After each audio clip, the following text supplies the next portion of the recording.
Il était une fois dans le monde de la finance un homme qui avait tout compris.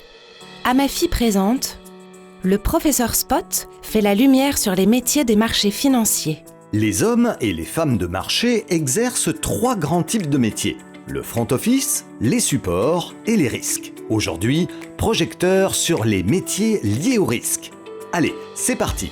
Il existe 3 grands types de risques auxquels un intermédiaire financier est exposé. Risque financier, risque opérationnel et risque de non-conformité. À chaque fois, il s'agit d'identifier ces risques, de les évaluer et bien sûr, de les surveiller, tout en prenant particulièrement en compte les facteurs liés au climat et à l'environnement qui influencent et aggravent tous les autres types de risques. Les métiers en charge de ces risques constituent un rempart contre les prises de risques non soutenables par l'intermédiaire. Ils forment ainsi une seconde ligne de défense, la première étant bien sûr le front office. Ils ont en commun, et c'est crucial pour leur efficacité, d'être indépendants du front office.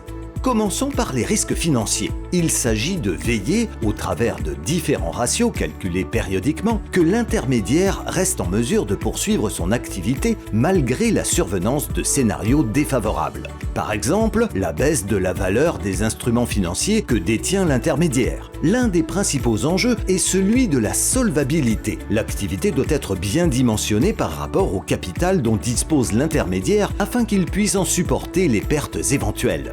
Pour chaque risque financier, la direction générale fixe une limite en accord avec le conseil d'administration. Les équipes risques financiers les déclinent ensuite en détail par activité et par trader. Et si certaines sont proches d'être atteintes, elles peuvent exiger que des actions soient prises. Ces équipes rapportent régulièrement aux autorités qui surveillent la bonne application de la réglementation sur la solvabilité. Elles constituent de ce fait leur contact privilégié et régulier. Venons-en maintenant au risque opérationnel. L'enjeu est de couvrir tout risque de perte résultant soit de personnes, processus ou systèmes inadéquats ou défaillants, soit d'événements extérieurs. Ce champ est très vaste. Sur la base d'analyse, les équipes risque opérationnel s'assurent que, même alors, les clients sont servis et les risques gérés. L'intermédiaire dispose du capital nécessaire. Et enfin, il y a les risques de non-conformité. L'objectif est de veiller à ce que l'intermédiaire financier respecte les nombreuses règles qui encadrent les différentes facettes de son activité.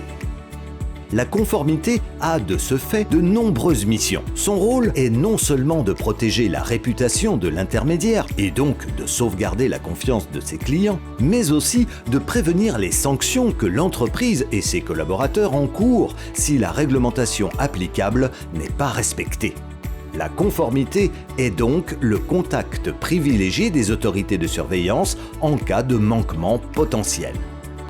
Vous avez envie d'en savoir plus sur ces métiers? Rendez-vous sur la chaîne YouTube de J'investis l'avenir, l'Observatoire des métiers des activités de marché financier, pour nos interviews de professionnels.